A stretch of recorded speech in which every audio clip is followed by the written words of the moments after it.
questions? Hello, Huckster. Hey. I have a question for you.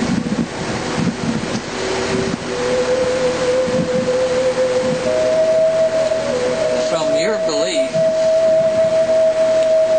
you believe that the Great Commission has already been fulfilled. If that's true, then it seems that there's no other reason or basis to make disciples of all nations. Isn't your beliefs thus anti-evangelical? Just curious about that, Huckster. You can enlighten me on it. Well,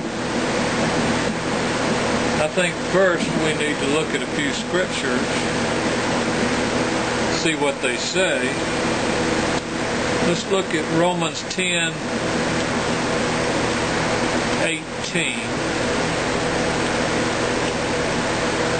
And it's talking about the preaching of the gospel to all the nations.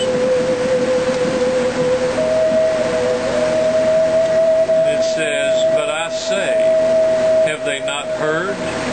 Yes, verily, their sound went into all the earth, and their words unto the ends of the world. All right, let's look at Romans 16:26.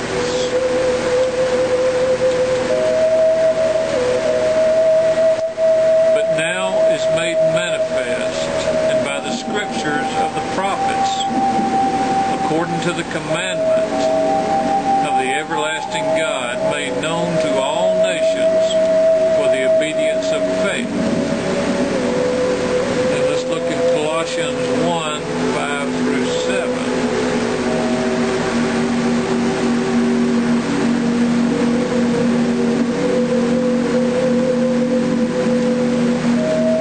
For the hope which is laid up for you in heaven, whereof you heard before in the word of the truth of the gospel, which is come unto you as it is in all the world, and bringeth forth fruit, as it doth also in you since the day ye heard of it, and knew the grace of God of truth, as ye also learned Epaphras, our dear fellow servant, who is for you a faithful minister of Christ, who also declared unto us your love in the Spirit.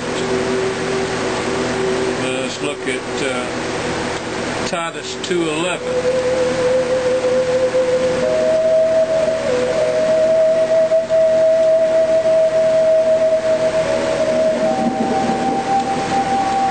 The grace of God that bringeth salvation hath appeared to all men.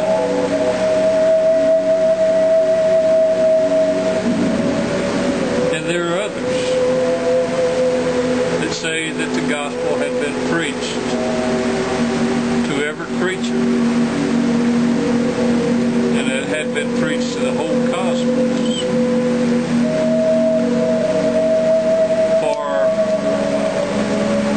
From your perspective, when the gospel has been finally gone into all the world, then God will close the doors of grace forever. But from my perspective, the end which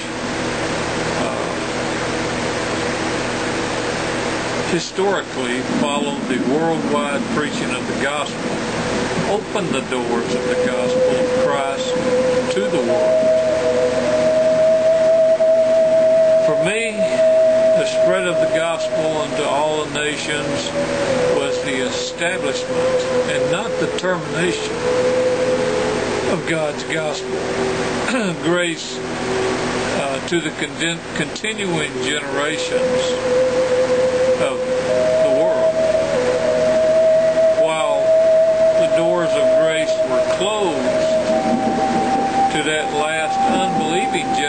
of the Old Testament, those enemies of Christ. The grace of the everlasting gospel was divinely set in place for all mankind forever. The fulfillment of the Great Commission by the Spirit-led church of the last days was a true beginning of gospel healing for all the nations.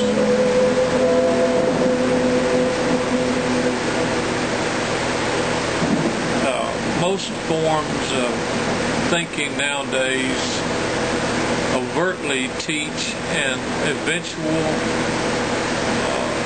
ending of the grace which Christ died on the cross to establish. You believe that when Christ returns, when the gospel has been preached to the whole world and Christ returns, that the door shuts. But my belief